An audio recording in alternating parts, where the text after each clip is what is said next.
après son lancement, le succès du PER se confirme. En effet, avec plus de 6 millions de bénéficiaires et près de 70 milliards d'euros d'encours mi-2022, le PER a largement dépassé les objectifs affichés par la loi Pacte.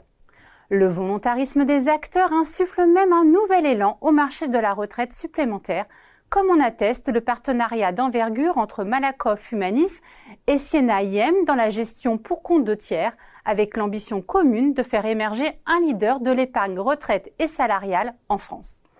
Un partenariat qui s'inscrit dans la stratégie très ambitieuse du groupe paritaire, qui entend multiplier par 10 son chiffre d'affaires en épargne retraite d'ici 2030. Selon la nouvelle étude Xerfi Precepta sur ce marché, de nombreux défis et enjeux stratégiques restent toutefois à relever face à la nouvelle donne économique. Il s'agit d'abord d'améliorer la visibilité des offres.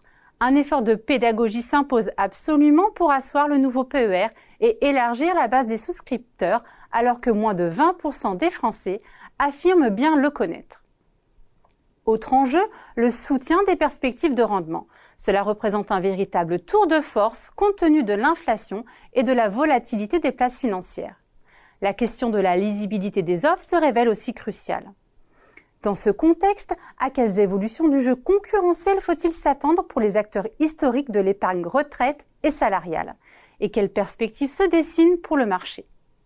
Pour répondre à ces questions, l'étude a notamment passé au crible les stratégies de croissance des acteurs, illustrées par de nombreuses études de cas.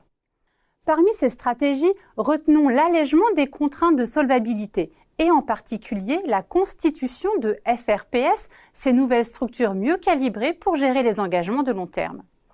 Deuxième axe, la pédagogie renforcée concernant les produits d'épargne alors que les Français méconnaissent encore le PER. Autre levier d'action, le renforcement des logiques partenariales comme le partenariat scellé entre Arial CNP Assurance et Natixis Interépargne. Les acteurs cherchent aussi à diversifier les supports d'investissement, à l'instar de la Maïf qui a lancé un PER individuel 100% ISR.